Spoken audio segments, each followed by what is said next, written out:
Hello, everyone. This is your host, Andrew Pledger, and I am a survivor of Bob Jones University. And this is Beyond BJU Exposing Fundamentalism, which is a podcast that sheds light on Christian fundamentalism in the context of Bob Jones University. The show includes survivor stories from BJU and also Bob Jones affiliated ministries like Christian day schools, camps, and churches. The podcast also explores BJU's influence beyond the school and its impact on American society. I want to thank my Patreon supporters who allow me to do this work, and if you could join my Patreon, it would be greatly appreciated. The link is in the description of every episode. But if you feel that you can't do that, then I would appreciate it if you would leave a 5-star rating on Spotify or Apple Podcasts, because this helps other listeners like you discover the show. Thank you.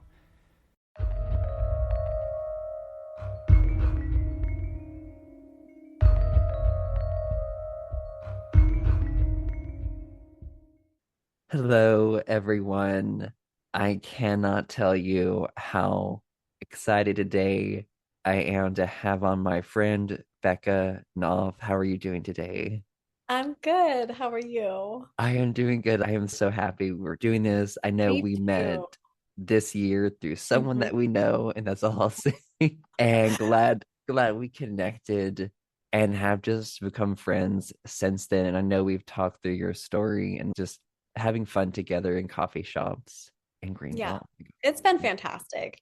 I love meeting people outside of the Bob Jones circle and getting to share stories and all of the things. It's very interesting. Yes, very much. And so I'm really excited to get into your story today. But for people who are not familiar with you, could you introduce yourself and share the specific years you attended and graduated from BJU?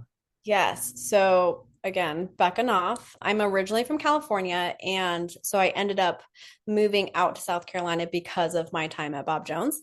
I moved here in 2015 and ended up graduating a semester early. So I was at Bob Jones from 2015 to 2018. Okay, and it was interesting because I know when we talked, your last semester was my first semester there. Yes. I never met you. Because I think sometimes when you pass by people like freshmen and seniors, like sometimes we know of each other, but like I didn't even know of you, which I was pretty not on campus during my last like year and a half. So that makes sense. I get that. I get that. Yes. And so I'm curious, how did you end up at BJU? So I grew up in a I call it high controlled religious environments. I don't know if you've read When Religion Hurts You, but I am stealing her phrase there of high controlled religious environments. So I grew up in a very strict Christian home, Baptist, and my parents gave me a list of 4 or 5 schools, and Bob Jones was on there. Of the schools, Bob Jones definitely had the best education out of all of them because they were all really small conservative Christian colleges. I was really hopeful of getting a good education, which I do feel like I got during my time at Bob Jones. I do appreciate the education system. Yeah, no, I know what you mean because I was also given very limited options and I wanted a legit education. And in fundamentalism, they make their own phony institutions that are not legit, where it keeps you trapped in that high control system. And with Bob Jones, I think I found, I can't remember when it was, but they became accredited. Mhm. And that's very, like, that's just not a thing in the Mm, fundamentalist very true. college world. And so it's like, oh, okay, I can actually have a shot at being in the outside world. Like I just Mm, get this, just 4 more years of this fundamentalist world, and then I yeah. am out. Of course, it was a very different path for me Yeah. than expected. But I'm curious, when you were going into Bob Jones University, what were your feelings and even like beliefs about your own Baptist upbringing and about fundamentalism in general? Like going in, were you a hardcore fundamentalist Christian? Were you questioning or more progressive? What was your beliefs at that time and That's feelings a about? great question. Yeah, I feel like I was questioning at the time when I did arrive from Bob Jones. I struggled with my relationship with my parents before leaving and coming to Bob Jones. It's crazy when I say this to some people, but I feel like Bob Jones opened up doors for me. I was like, oh, I can finally relax. I'm out from under my parents' authority and everything's going to be fine. I have some semblance of freedom. I really did enjoy that aspect of it, but quickly realized that it was very controlling. I had to be very careful or else I was going to get in a lot of trouble. So I had a little blip of freedom. But as far as my view of fundamentalism, I did not agree with it. I was coming out of really strict, again, high controlled religious environment.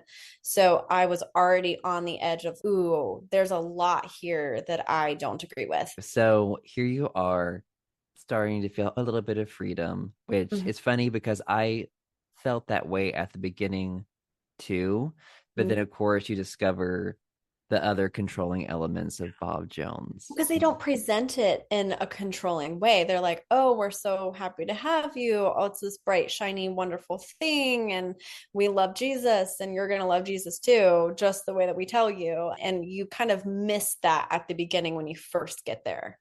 Yes, that kind of like love bombing, that idyllic image Yep. that they put forth with the recruitment, most Yeah. definitely. And then, I mean, my parents were so controlling. It was a relief to get, Mhm. and I'm sure you felt that too. But then again, you're like, oh, what is it? Out of the frying pan into Into the, the fire. Yep. yeah. Yeah. Yeah. Because I felt like growing up, I was a pastor's kid. My father's a pastor. And I felt very watched growing up. Like everyone was looking at me. I had to be a certain way and present myself a certain way, act, behave, all the things in a very specific small box. When I got to Bob Jones, I was very much looking forward to trying to find myself and exploring and all the things, but wasn't really given that opportunity because I went from one small box to another small box where you just have to fall into what they think you should be and what you should do. Yes. And so you're getting into this environment. It seemed a little free at first, but then when did you wake up to that reality? So, what was your experience in the beginning living on campus? So I started off in the dorms. My first 2 years at Bob Jones, I was in the dorms. My last year and a half, I lived with my sister who lived in town. Probably second semester freshman year is when I really started to recognize this is not as free as I thought it was going to be. Part of that was I had a roommate. We came to Bob Jones as friends, and quickly that relationship fell apart. I started getting worried that she would tell on me of various, like leaving campus when I wasn't supposed to, all the things, all the things, listening to music I wasn't, going to church, all the like fun stuff. So then I started getting worried that she was going to start reporting me. That's when I realized like people are watching me here too. And one of the examples for that was I was dating someone, and he was a town student and I was still in the dorms. One day we were meeting up from his parents' house or something like that. And we went to the Cheesecake Factory to get some cheesecake and just hang out. We were going to take it back to his parents' house. A week or two later, I got an email from the dorm supervisor and she was like, Becca, we need to talk. And I was like, oh, crap. Okay, fun.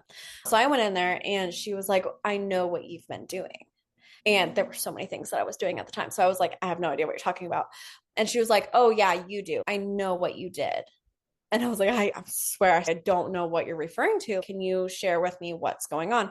And it took her a second to actually tell me what she was talking about. And I think she wanted to see if I would admit to doing something wrong, which I didn't, thank God.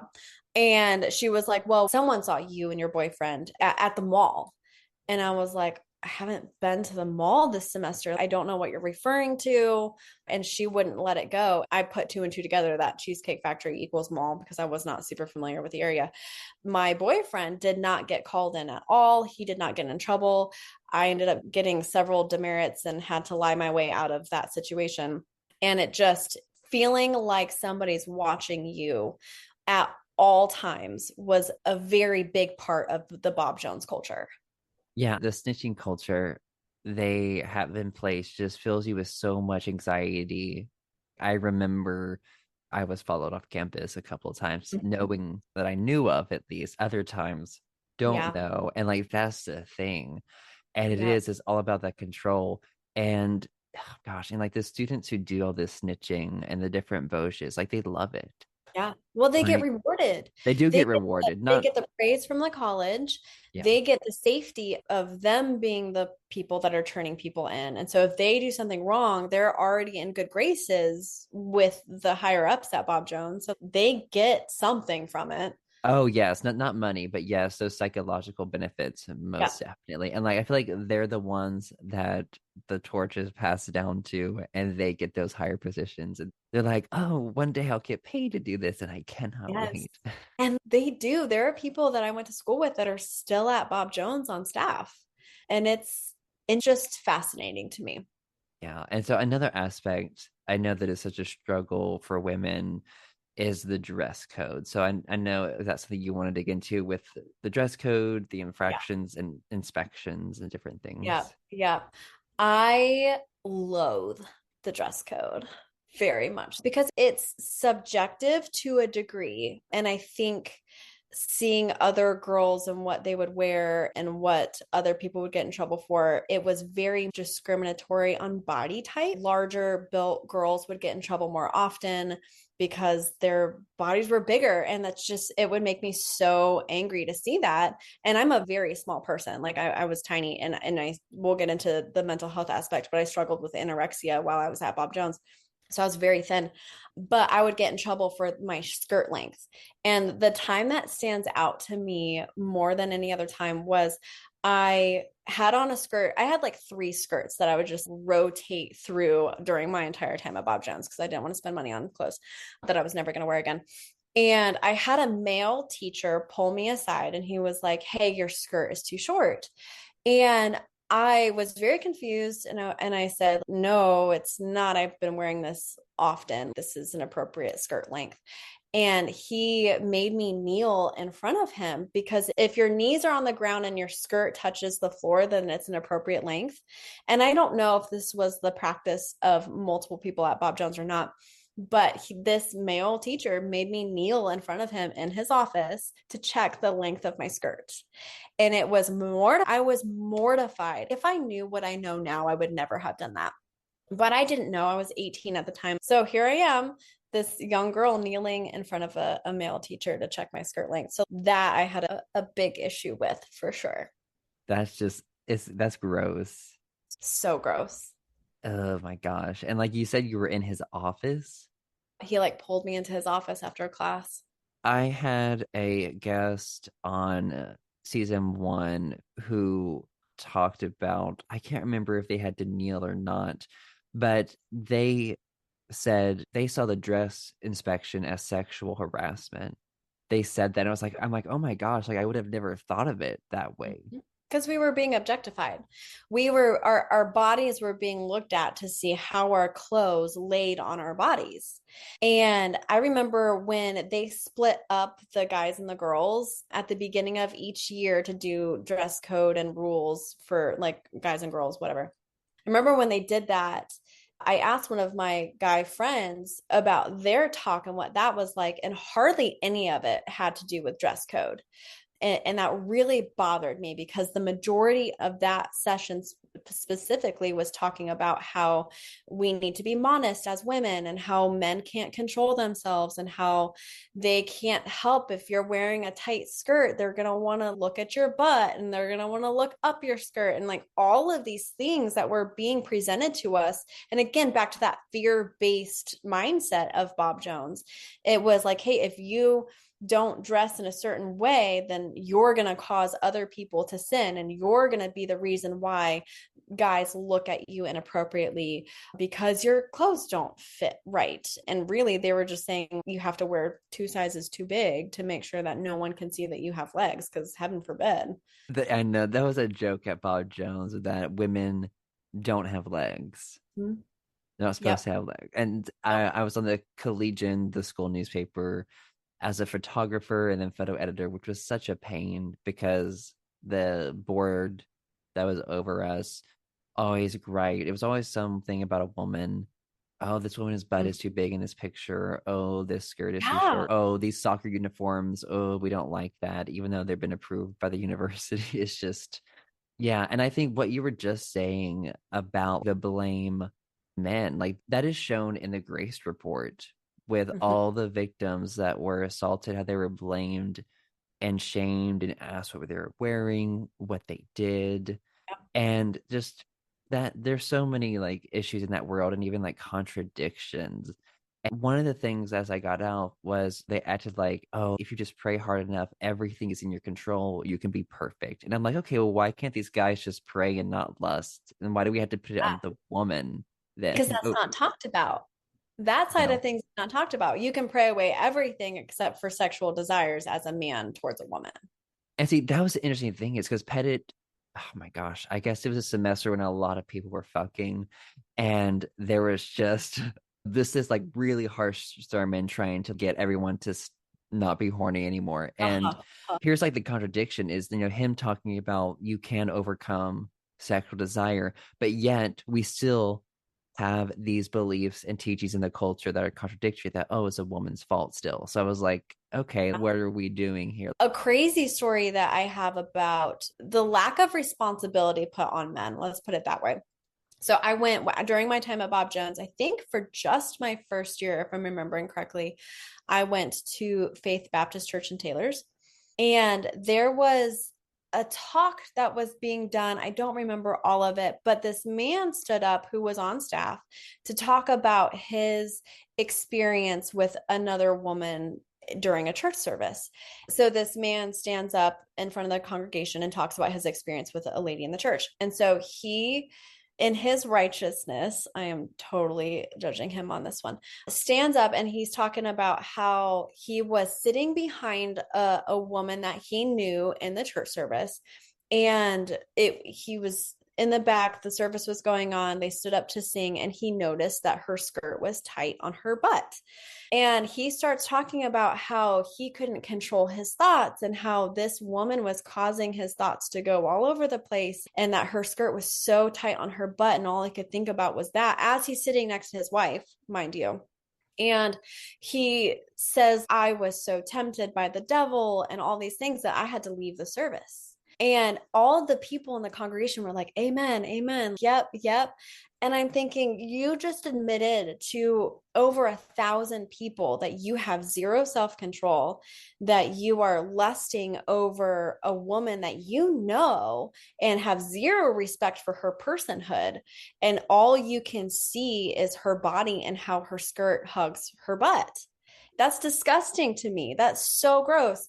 And as a therapist, which I did not get into this, I work all the time with helping people recognize that they have power over their own behavior and their thoughts and their feelings and all these things. Like, you have power to influence and control your behavior.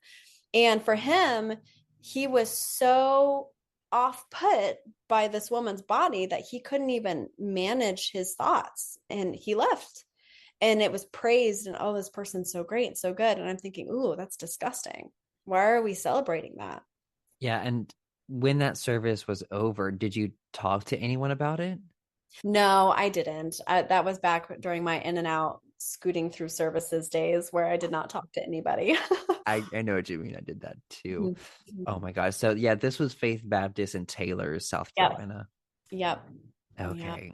Very Ooh. conservative. It's just a Baptist church. And yeah, I remember walking away from that service just confused as to why the man was not being told that was not okay, that he was looking and that he couldn't control his thoughts. Like, that doesn't make sense to me. You're a grown adult.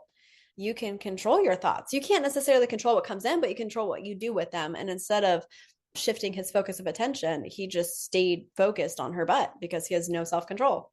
Yeah, and I think sadly it is part of that culture where men are groomed into believing that they can't, and that you have to like, and it's interesting. I don't know if we want to dig into this or not, but I think the obsession with abstaining from sex and all sexual things, I feel like has the opposite effect.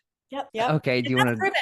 Like that is a proven fact when you do the studies, and I don't have all the information with me, but when you're told not to do something, when abstinence is what is being taught, typically there will be a higher involvement in sexual activity because we're sexual beings, and to shame humans for being sexual creatures really bothers me because that is an important part of being a human being, is being sexual. It's how you reproduce, it's how you connect with people. Like you, that's an important part of being alive. Yes. And so, anyways, I don't know if we wanted to dig in that too much or not, but We anyways, can. We could talk about that for a long time. So yeah, maybe that's true. not. Yeah. So something else like I want to really dig into also is really the impact of Bob Jones on your mental health and really Yeah. also how you were treated by staff. I am very passionate about this topic because during my time at Bob Jones, actually, I decided to become a therapist or mental health counselor because of the struggles that I had both growing up and at Bob Jones. So, growing up, I was under a lot of stress. My home life was very challenging for me. I struggled again with my relationship with my parents. And as a pastor's kid, I was at church all the time, anytime the doors were open, any activity, anything like that. And mental health was not talked about. It was more so, oh, casting all your cares upon him, for he cares for you. Don't fear, don't worry, because that's not Christ like. Those types of things were tossed around willy-nilly, very without really thinking about the negative impacts of those messages. Because mental health is so much more than a spiritual walk. It is part of, again, our innate human existence, is we have a mental capacity, a mental state. So at Bob Jones, when I got there, again, had that like freedom feeling. I was doing really well, and then kind of crashed and burned. And I started really struggling with anorexia and self harm. And I remember asking for help. And they put me in counseling for a year for this, but it was not helpful. It was more so, and honestly, I wish I had the books. I think I threw all of that stuff away when I left. But the actual issue of me struggling with my mental health was never really addressed. It was always my spiritual walk of, oh, where are you trusting God? Are you praying? What are you doing to further your walk with God so that these issues are no longer a struggle for you? And it wasn't addressed like, oh, you have significant anxiety that you can't manage on your own and you need actual help. So I went through that year of counseling. It didn't work. I'm 5'5", and I got down to 86 pounds, I think was the lowest that I had gotten during my time at Bob Jones. And at that point in time, I recognized that I really did need help. And I'm so proud of myself looking back that I did this. I reached out to a therapist in Greenville who's a secular therapist.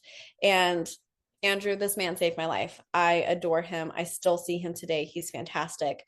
I told him all the things that was going on in my life, and he looked at me and he was like, Becca, of course you're anxious. Why do you think you wouldn't be anxious? And I remember when he said that, like all of the stress kind of left my body. He was like, people are watching you. You're worried about getting kicked out of school. You're worried about your relationship with your parents. Like all of these things are going on. Of course you're anxious. And it was such a relief to be normalized of, hey, my anxiety is real and it's normal and we're okay.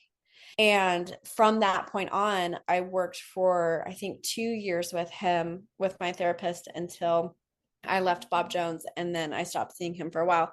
But it really opened my eyes to what the fundamentalist circles were missing out on, of actually meeting humans where they're at in the midst of their struggle and helping them regulate and not just pray through the issue, because that doesn't work. You can't just pray through the issue. So my second semester junior year, I decided that I wanted to be a therapist, and my grades were tanking. And so I had to really pull up my GPA to get into my master's program. And I did, and thank goodness I did. And I'm so thankful for that. But again, just the fundamentalist circles really just don't hit on the fact that emotions are good and helpful, even the negative emotions that we experience. They're trying to tell us something. It's not just that we're bad and wrong. Oh my gosh. Yeah. Thank you so much for sharing that. And I'm so, so glad that you got the help that you needed because they don't have legitimate help in that place at all. BJU is not a safe place. And I want to go back to that point that you were saying with fundamentalist view on emotions. And as I've been kind of exploring in therapy and in writing, its impact on me, it's you literally weren't allowed to be human. Yep. Like your whole humanity was denied and demonized. Any unpleasant emotions, oh, that's spiritual attacks, that's of Satan. And I remember hearing growing up, oh, you wouldn't feel these things if you were dead to self. If you would just die to self, you wouldn't feel Yes. these things. Yeah. Oh, I forgot about that phrase, die to self. Yes. And it's so much more than just putting it all aside. Like you can't bury emotions. Like we've done that. We see what the consequences are and they're not good. No, it's You have not. to talk about them. Yes, you do. Oh my gosh. And just the trauma itself, just from not being allowed to experience your emotions, but also your emotions being portrayed as demonic attack, spiritual attack, and also the shame of you're not believing enough, you're not praying enough. It just adds on a whole other level of harm when you're in the midst of already struggling with Yep. your own mental health. And Yep. so, my gosh, and like it can be so hard to see it in that environment, all of the causes, because you're not supposed to question the system. You Mhm. blame yourself. Everything good that happens, it's because the belief system is right. It's the truth. Everything that bad that's happened is your fault. It's like a narcissist, honestly. That's what Yeah. narcissists do. Yeah. Like Yeah. it's that narcissistic system of they're the best, they're superior, they have the answers. And if it's not working, it's your fault. Mhm. And it just, oh my gosh, just I've always been curious about the suicide rate and the struggle with suicidality or suicidal ideation in fundamentalism. Oh, I wish I had the stats on that, but I don't. I know it is significantly high because it's not talked about. And if you have those thoughts, they're shamed. And it even gets to the point where I had been in circles where it was talked about if you kill yourself, then you're going to go to hell because you're a murderer and like you're murdering yourself. And God wouldn't allow someone who had committed suicide to go to heaven. And so, even just talking about the thoughts, and I believe every human has those types of thoughts, suicidal ideation at some point in their life. And it doesn't necessarily have to be, I want to die or I want to kill myself. Suicidal ideation can also be, I'm really tired and I just want to run away. Or I would be okay if I didn't wake up tomorrow. Or this is so much, I just want it to all go away. I would love to just disappear. Those types of thoughts are normal and common. And by shaming those ideas, we therefore shut down the conversation. So no one can get help. And if you say, oh, I want to kill myself or something along those lines, it's automatically, oh, well, God's going to shame you or judge you for that. Or God wouldn't accept you into heaven if you did that. Or that's just a selfish decision. And you're making a selfish choice by even thinking that.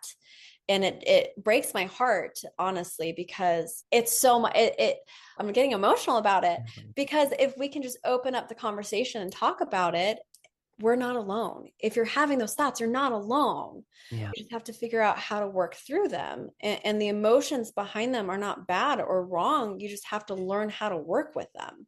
Yeah.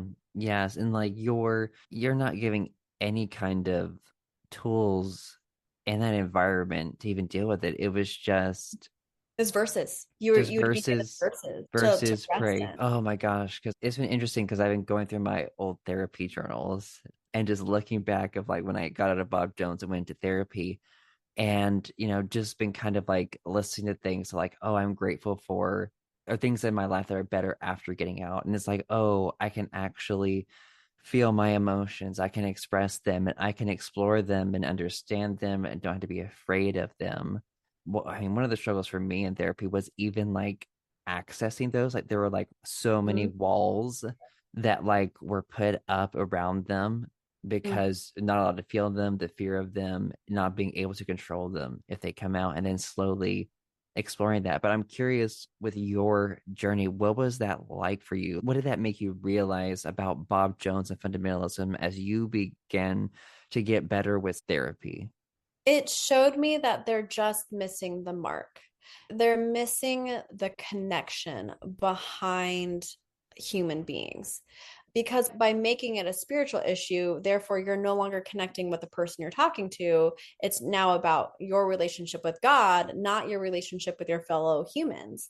And so I think that's a big part of mental health that the really strict, high controlled religious environments really miss out on, is that human beings need each other, and we need to have that connection. And there's a word I'm looking for that I can't think of off the top of my head, but it just, they try to cover up mental health under the guise of like spiritual attacks.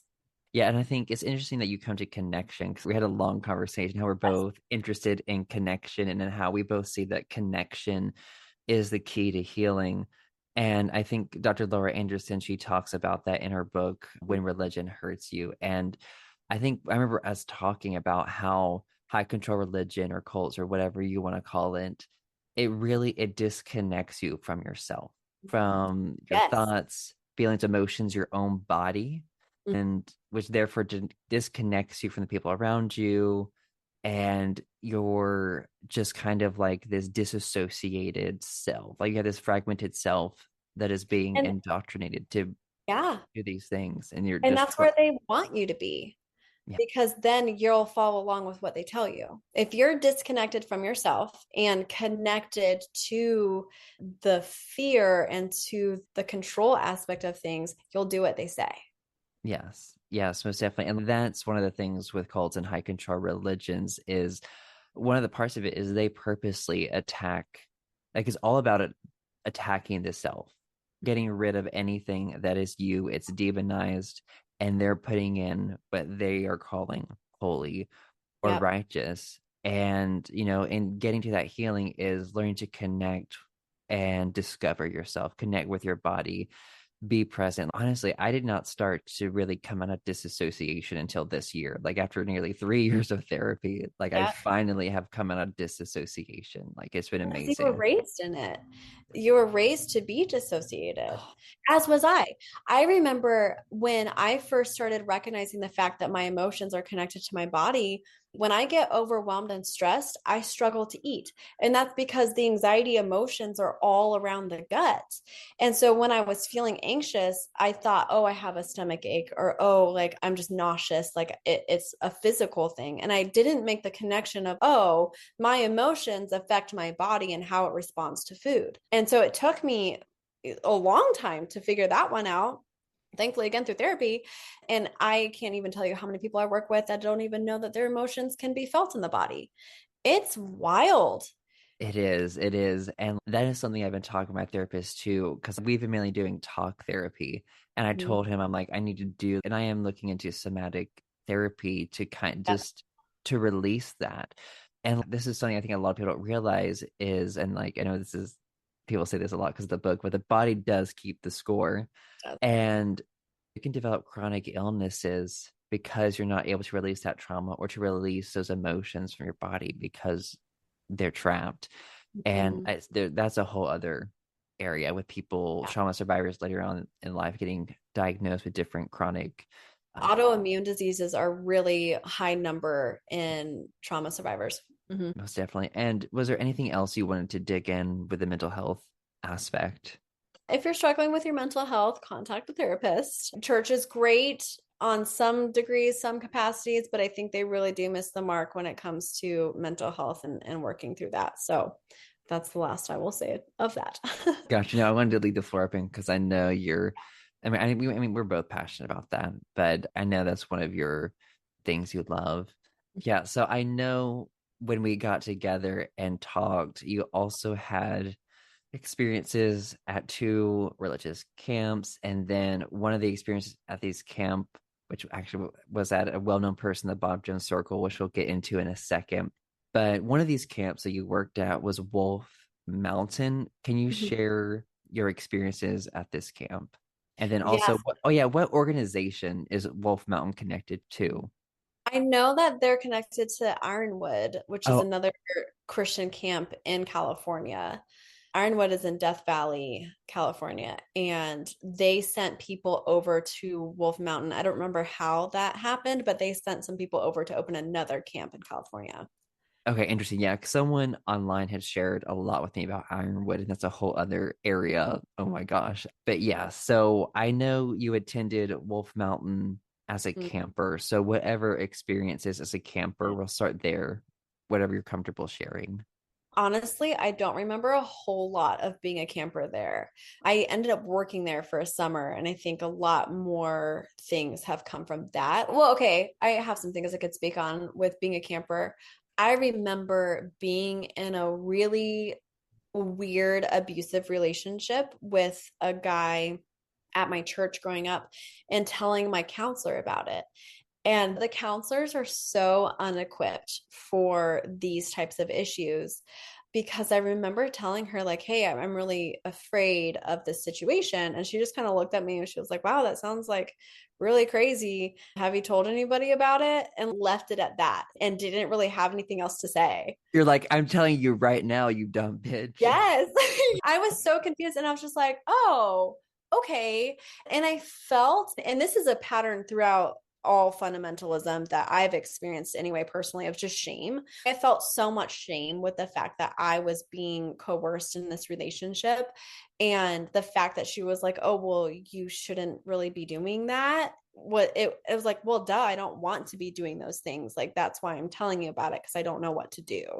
And so, like, I wish so badly that especially like fundamentalist Christian camps can have more like training of how to navigate those things because it wasn't really talked about. And I was a counselor at other camps too. And that was not talked about. Was it? I'm just trying to think about the situation. Was she kind of just leave? It was kind of like that Yeah. kind of, Well, yeah, just go, just walk away. And it's and like, so you can't. no, that's No, you can't just leave. And I think she was just so uncomfortable that I was talking about that she kind of brushed it off and was like, oh, that sucks, like that kind of thing.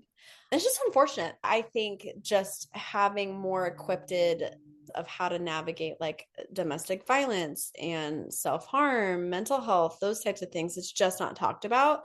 When I worked at Wolf Mountain, they would give me like this booklet that I don't have anymore and I wish I did.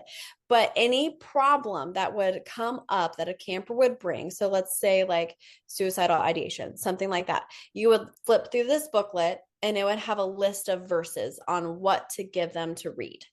And that was it. So if I came to you, Andrew, as my counselor, and I was like, Andrew, I'm really struggling with my mental health. I'm struggling with anxiety. I'm struggling with self-harm. I'm struggling with this. You would open your little booklet and you would go down and you'd write down all the verses that are under those topics and then hand that to me. And that would be the solution. And I just have such a huge problem with that because it's not set up well to take care of your campers. no, not at all. And then now that you're saying that, it makes me think of the Wilds series that I did on the first season last year. And just yeah, they had verses for everything, but they also had the tree model. Remind me what that is. Yeah, I'll explain that. Oh my gosh, yeah, the tree model. Oh my gosh, yeah. So they took this verse out of the Bible just about the tree bearing fruit, and the fruit is evident of what's in the root or whatever. So anyway, so like they took the concept of a tree and then applied it to, I guess you would say, a person's humanity. Okay. So like the roots were the core issue. So for them, every core issue is an unbelief about God's character. And then the trunk of the tree is the person's heart and desires, and the outward tree is the fruit as a result. So there is unbelief, there are desires because of that unbelief, and there are results or fruit because of those things. Mhm. And so everything was always brought back. So every issue was an unbelief about God. So there was no look into like the person's psychology, their relationships, their Yeah. personal history, or anything. It was just like you can 100% control this and it's 100% your fault. And there's no consideration of their needs or that there are needs at all of any kind. Yeah. And so it's just very black and white and very restrictive, very damaging, very blaming and Mhm. shaming, which is so typical of Yeah. fundamentalism. But yeah, I can send the booklet to you. Yeah, as a therapist, you'll look at it and you'll be like, no, absolutely What not. the fuck? What Yeah. is this shit? No, Yeah. no. Nope. Yeah, because like you said, it goes back to it's all in your control. Like you're not believing enough, therefore you're struggling with XYZ problem.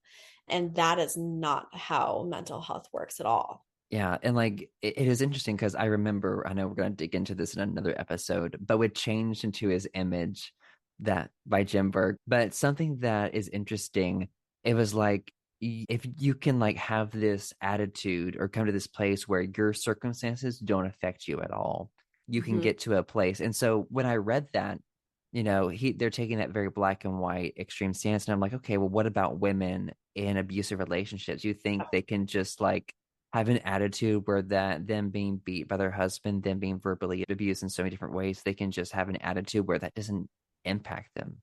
Like, Mhm. really?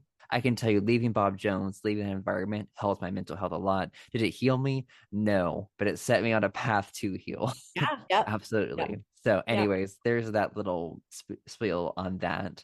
Something else I want to dig into. So, you worked at this camp. I did. What Yes. age did you start working? Ooh, 16, 17. Okay. Yeah, around And something I know that we had talked about is you had an encounter with Nathan Crockett. there. I And did. for people who are unfamiliar, which I doubt there are many people who aren't, but I'm just gonna just give a little bit of a background. Anyways, Nathan Crockett, he's been on faculty at Bob Jones a while. He's known for helping Bob Jones with their finances. And he's also, he's very wealthy. He has Crockett Doodles and so many other businesses and things going on. And he was my Bible teacher for Bible Doctrines 1 and 2. So if you're at Bob Jones, you took the core class, you probably had him, for that. Mhm. And oh my gosh, I remember being in his class and him talking about how, oh, I don't need to be a teacher here. Like, I make so much money. I know it was He said that? so, yes. Oh, fascinating. That's fascinating. And he talked about how, him and his family had an island and they went to it during COVID shutdown and got bored and then came back to civilization, basically. And yeah, it was just, no. Fascinating. Anyway, so yeah, and for people confused, Nathan Crockett's brother Josh is a current president of Bob Jones University. So people aren't too confused with that. So yeah, so this is Josh's brother Nathan. All right. So now that I've given that context for people, share it Yeah, away. so he was there. He spoke. I don't think I ever heard him speak as a camper, but he was doing one of the weeks when I worked there. And I don't remember if his wife was there or not, but his kids were there. And so it was really late at night. It was like 10:30, 11 o'clock at night. And I was asked to babysit his kids. So I went down to their little, I don't remember what they called it, but like a prophet's chamber type situation where they put the speakers for the week where they would come stay. And his two kids were in there. They were both asleep. And I just had to sit there with them and make sure that they were good. And I ended up falling asleep on the desk. Like I was sitting in a chair and I like leaned down and put my head on the desk in front of me. And I don't know how long I was there, but Nathan had come back to the house and he was so nervous of walking in with having a girl there. He like opened the door and left the front door open and started like throwing things at me to wake me up because he didn't want to get too close to me.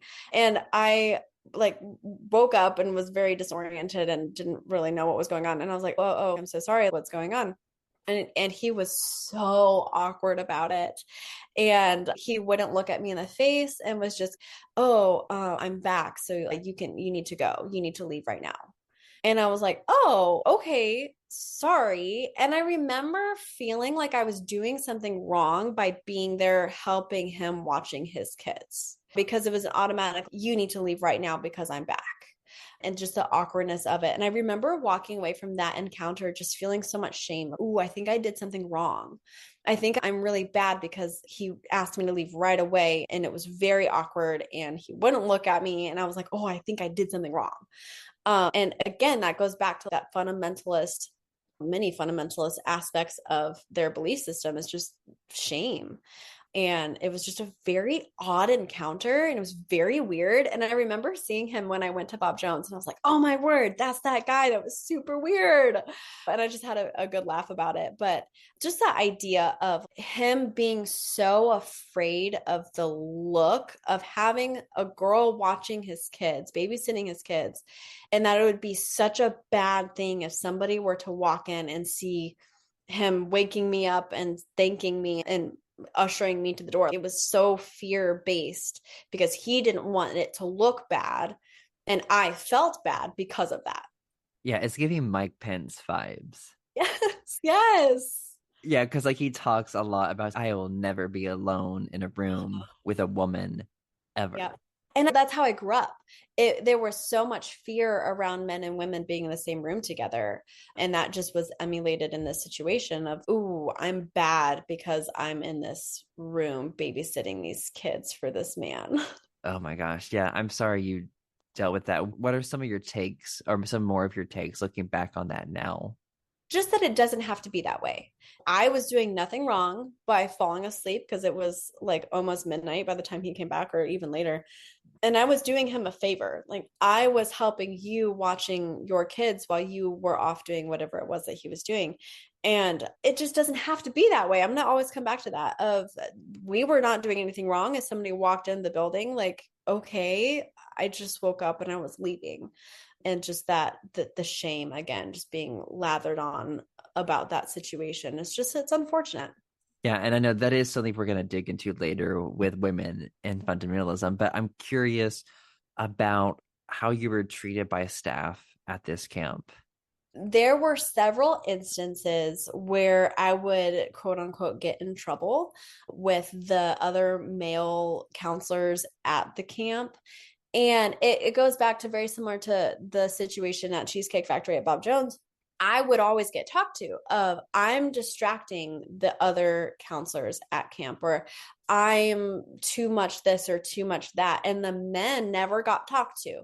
So there was a situation while I was working there where on one of the weekends, there weren't even campers around. We all jumped in the pool. All of our clothes were on. Nobody's clothes came off, but we jumped in the pool and we're just having a good time. And I got pulled aside after that. And there was a group of probably 6 or 7 of us. Me and another girl got pulled aside and told how bad we were for doing that because we were distracting the boys and we were tempting them by our wet bodies being in the pool. And like that type of verbiage was used a lot of, like, oh, this is bad. Like you did something bad and wrong. So you should feel bad about it. And I mean, I'm sure there are more instances that I could think of if I really thought hard enough, but that type of thing was common. I see. Yeah, thank you for sharing that. So I know you had more experiences at a different camp. I did in my notes, I didn't write down what it was. What camp was it called? It's called Utopica. It is in Utah, Manti, Utah, I think. I don't remember the city, but it's in Utah and it's called Utopica. This was a fascinating incident in my mind and something that I come back to often. I'm just going to jump in and tell the whole story. So I worked at this camp and I think it was like 8 or 9 weeks of actual like camp. I worked in the kitchen and then I was a co-counselor while I was there. And really near the middle to like toward middle to end of my time there, I was in the shower. They had a shower house that had another room above it. And I don't remember what that, I think it was just like a storage room or something like that was above the shower house. So I walked over to the shower house and it was divided and had guys on one side and girls on the other side. And there were like 4 showers in there and then toilets and sinks. And I was in the shower one of the days and had this really weird feeling. Like, you know how when like you can feel somebody looking at you? I was like, ooh, this feels really weird. And I didn't know why I felt so uncomfortable. And towards the end of my shower, I look up and a hole had been cut out of the ceiling. And I could see an eye watching me while I showered. When I tell you, it threw me off so much. I like looked down and I paused and I was like, okay, I have to act normal because I don't want this person to know that I saw them. And I don't know who it is at this point. I'm like, this is so bizarre. So I finished showering and I get out of the shower and I had 2 girlfriends that like walked in and I was like, hey, they were going to shower. And I was like, hey, don't take a shower. And they're like, why? What's going on? And I was like, somebody's watching me in the shower. Somebody was watching me in the shower. And so one of the girls like runs up and she's like, oh, no, no, no. Like it was just this one person was up there. This one guy was one of the other counselors was up there and he didn't see anything. And I was like, oh, that's so weird. Okay, well, thank you for asking. Thank you for checking. Come to find out, it was that guy who had cut a hole in the girl's shower and had, I don't know how long he had been doing this, but that shower house was for everyone to use. So it wasn't just counselors, it wasn't just staff, it was also campers. Campers as young as like 6, 7, 8, 9, 10-year-olds were showering in the shower house. And I don't know how long he'd been doing it. His parents were also working at the camp. And so when we put two and two together and we figured out what was going on, and it was this person that was doing it, his parents came to me, and it was his parents, the director of the camp, and I don't think he was in there at the time. Not at the time. But they pulled me aside and they had this meeting with me, and they're like, hey, we can tell him like he can leave, but we really don't necessarily want him to leave because it's going to look really bad. And I know he did this and it was wrong and he wants to apologize to you, but we really don't want to make a big deal out of this because it's going to look really bad. And so I felt so guilty that I had been taking a shower in an appropriate place for me to be taking a shower in, and that this guy was going to get in all this big trouble because of me. And again, if I knew what I know now, like I would have handled this very different, but it was very coercive. And they were like, we don't want him to leave, but we will if you choose to say that. And so I was like, no, like he can stay. People pleaser here. And I was like, no, it's fine. It's fine. Like I'll work with him for the rest of the summer. And I ended up having to talk to him, and he apologized and gave me a hug, and everything was fine, quote unquote. It's so gross thinking about that now. But I don't know, maybe a day later, I realized how uncomfortable I was with him being there. So I went back to these people and I was like, hey, I'm actually really not comfortable with him being here. Can he leave? And they were like, well, no, because you already said that it was okay for him to stay. And so I ended up having to work with this person for the rest of the summer. And I don't know, the hole got patched. I don't know if anything else came from that, but it's just, again, it's so unfortunate that this is how these fundamentalist places choose to handle situations like this, because what he did was wrong and not okay. And I was shamed, like side-handedly shamed, for taking a shower in an appropriate place for me to be taking a shower in. Oh my gosh. There's just I So remember much.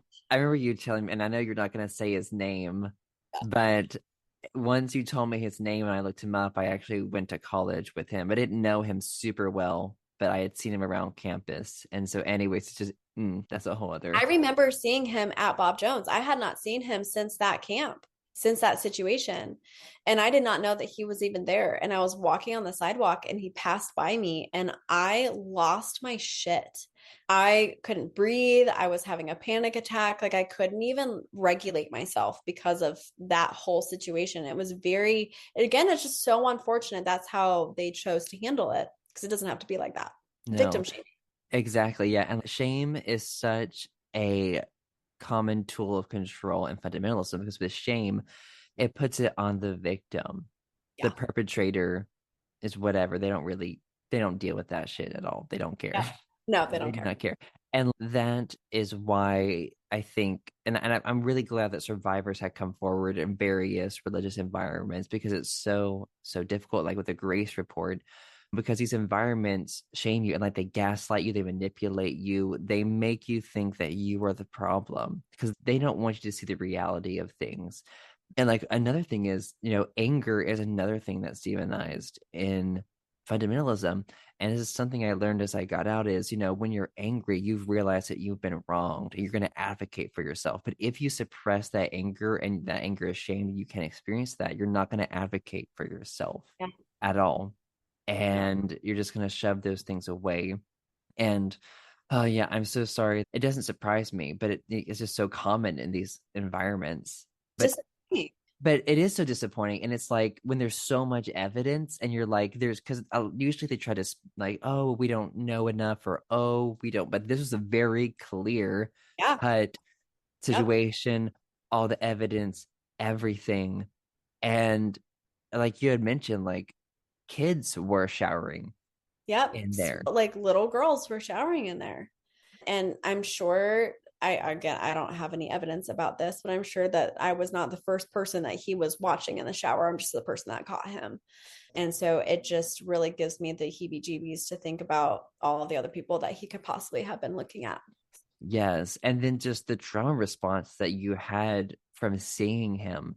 And I'm curious, did he acknowledge you at the school? We made eye contact, so I know he saw me, but we never talked again, nor did I want to. Yes, understandably so. Oh my God. Yeah, I'm so sorry.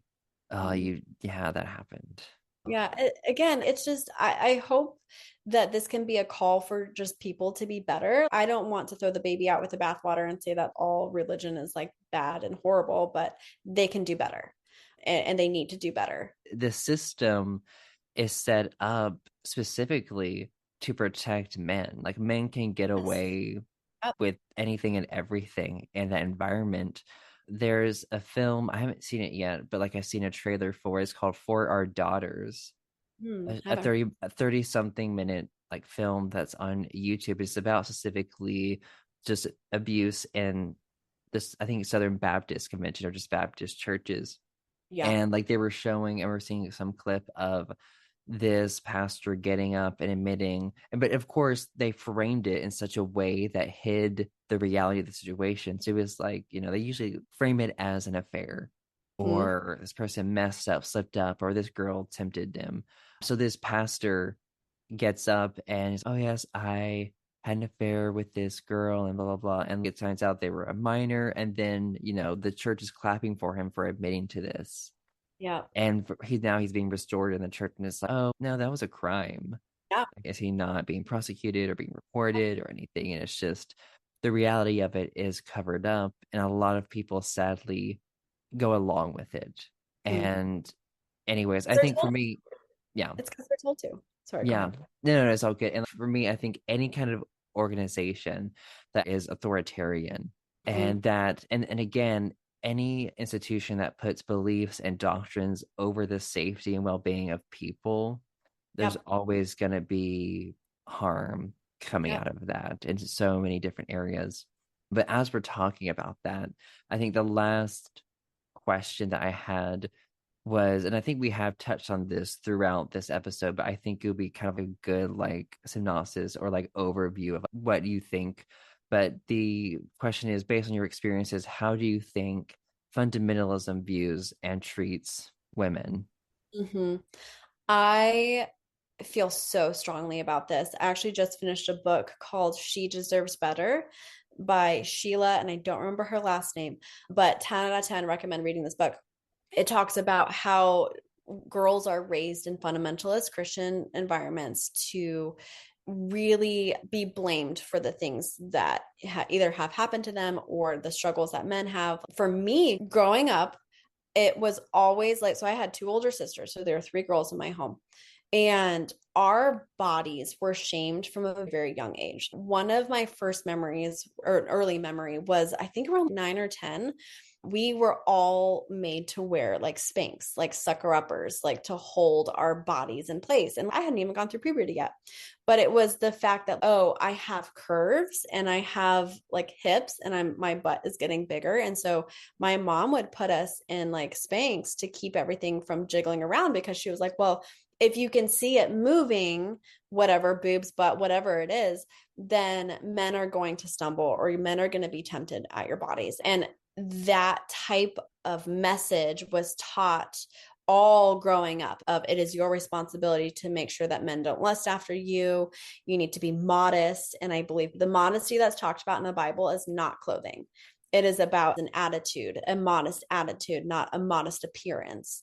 But that's not talked about. And so women and girls are judged and shamed for being women, and our bodies are bad and wrong, and we cause other people harm just by existing. And that, I think, is a message that was spread through Bob Jones, through my environment growing up, and really fundamentalist Christian circles today, of just that idea that women's bodies are bad and wrong until you get married, and then it's okay. And that's such a like a mind fuck for people, of, oh, how like sex is bad and wrong, my desires, my sexual desires are bad and wrong, oh, until you get married and that's fine. And it's hard to come back from that growing up.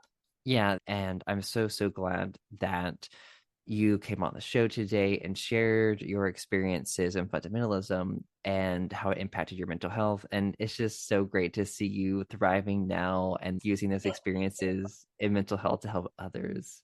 I love what I do. I love being a counselor. I love being a therapist and helping others navigate this journey. I work with a lot of religious trauma, and there are just patterns that are consistent, especially for women. Shame is a big one. Again, it's just unfortunate because it doesn't have to be that way. No, it does not.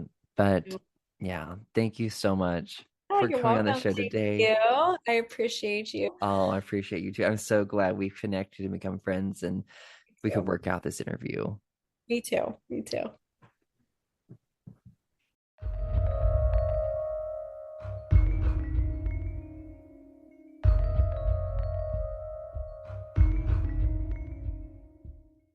Thank you for listening to this episode of Beyond BJU. My Patreon supporters allow me to do this work, and I'm so grateful for them. If you could join my Patreon community, it would be greatly appreciated. But if you feel you cannot do that, if you could give the podcast a 5-star rating on Apple Podcasts or Spotify, because this helps other listeners just like you discover the show. Thank you.